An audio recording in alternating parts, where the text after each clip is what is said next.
In this section, we're going to talk about feminine energy. I think that every person, whether they are a man or woman, have some mixture of masculine and feminine energy within them, and depending on who they are, that balance is different.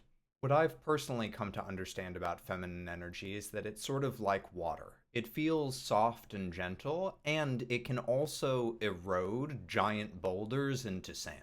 One of the most amazing and beautiful things about feminine energy from a male perspective is its ability to change and shape the masculine. I can't tell you how many men I've worked with that when they get into a relationship, their masculine energy sort of gets activated and they are able to start doing things that they could never do before because of the sort of like interplay between the masculine and feminine energy from being in this relationship with their partner. Coming back to this analogy of feminine energy sort of being like water, I think that the problem is that a lot of times society takes that water and sort of like bottles it up so that it can't flow. So what we're going to focus on in this section is attempting to help you restore the flow of your feminine energy.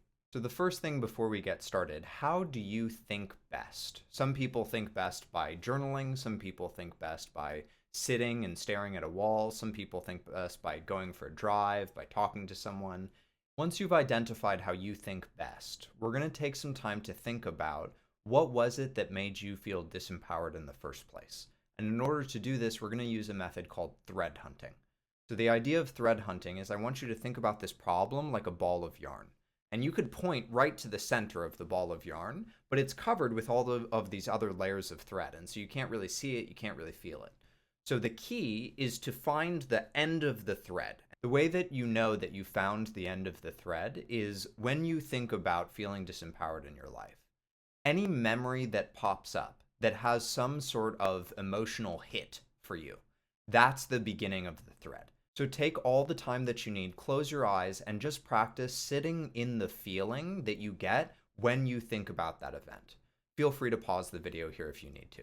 When you feel ready, I want you to do the same thing again. I want you to think about another event where you felt disempowered, hopefully further back in your past. And look again for that emotional hit. You want to follow the emotions. And again, sit in that emotion for as long as you need to. And you're going to keep going back until you reach a point that you can remember actually like not feeling this way. You can remember not feeling disempowered. And there's going to be some inflection point between when you didn't feel disempowered to when you did feel disempowered. And that is the point that we really want to pay attention to. It may not be some big, huge, traumatic event. It may just be a bunch of little events over a period of time, and that's totally okay. But essentially what we are doing is we are coming to a better understanding of what made you specifically feel disempowered rather than just the sort of like general systemic reasons that women feel disempowered. Once you feel like you have a good narrative of how it was that you specifically were made to feel disempowered, now what I want you to do is as you go about your day-to-day, I want you to start to notice when you feel this same feeling of disempowerment. And when you feel that, I want you to validate that feeling. I know that sounds weird to validate that feeling, but remember that validation is not the same as agreement. So the idea is that as you are going about your day-to-day, when you feel that feeling, you notice it, first of all, you say, oh, I'm feeling disempowered in this moment.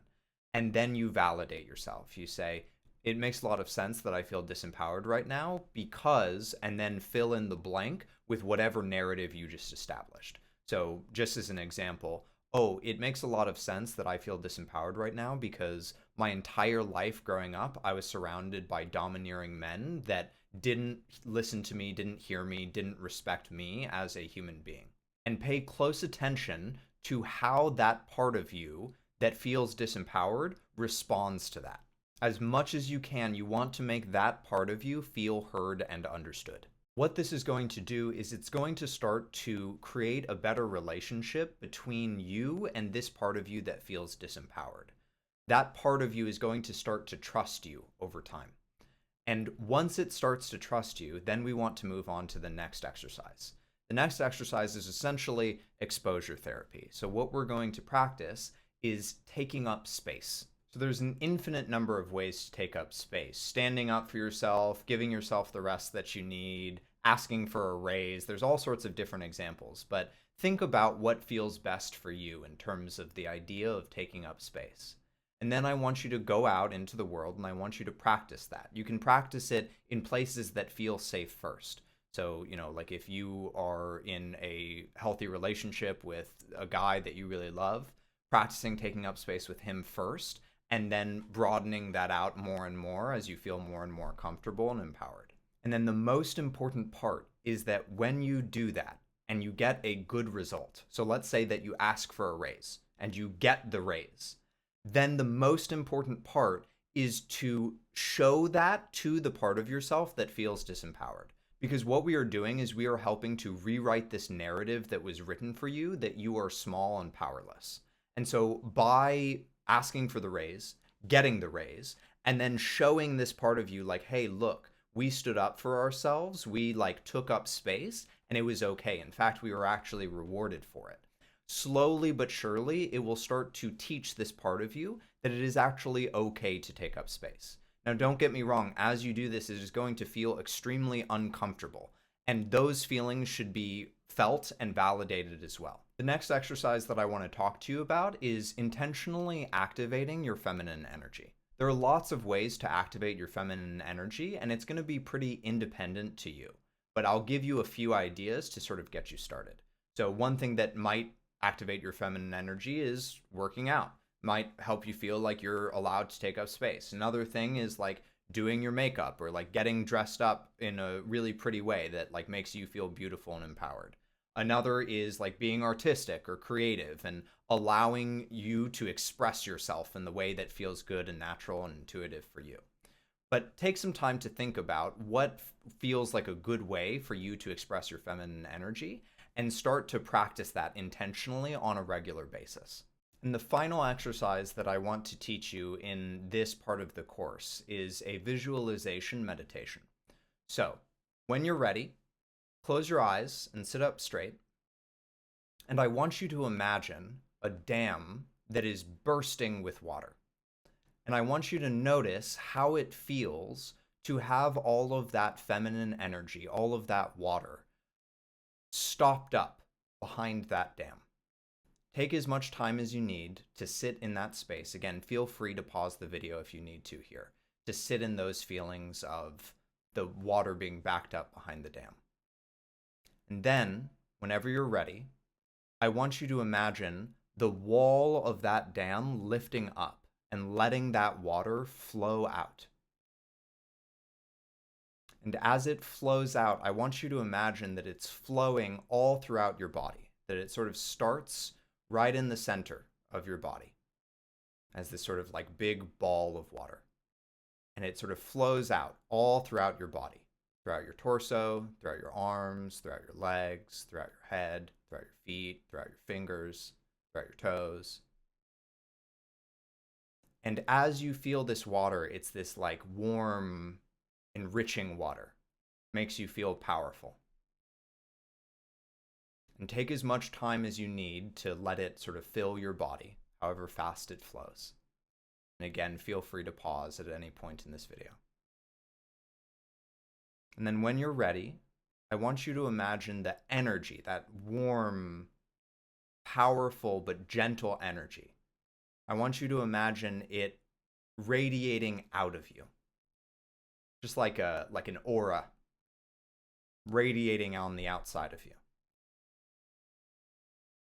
And then as it starts to radiate on the outside of you, I want you to imagine that aura sort of spreading out into the room. And as it spreads out into the room gets filled with that same warm, gentle, powerful energy. And then as the room gets filled with it, I want you to imagine your house getting filled with it. And as your house gets filled with it, I want you to imagine your town getting filled with it, your city getting filled with it, the state that you live in getting filled with it, the country that you live in getting filled with it, the world that you live in getting filled with it. And I want you to get this energy as large as you possibly can in your mind. It can go all the way out to the universe. It can go to multiple universes. However big you can imagine. Get it as big as you possibly can. And remember to stay in tune during all of this Stay in tune with that feeling, that warm, powerful, gentle energy. And make it as big as you possibly can.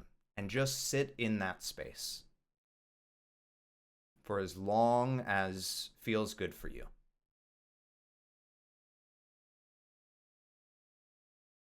And then, whenever you're ready, slowly open up your eyes. And when you leave this space, when you stop your meditation, I want you to see how long you can maintain that energy as you go out into the world. The reason that it's called a meditation practice is because the idea is that over time, it's not just when you meditate that you feel this way. It's as you go out and about in your life, every moment of your life feels like this. And obviously, that is an ideal. That is something that, like the Dalai Lama, like enlightened people achieve. But it is worthwhile to bring that energy in your meditation practice out into your day-to-day life and to be aware of it in your day-to-day life. So I hope that this has helped you get in touch with your feminine energy. And good luck.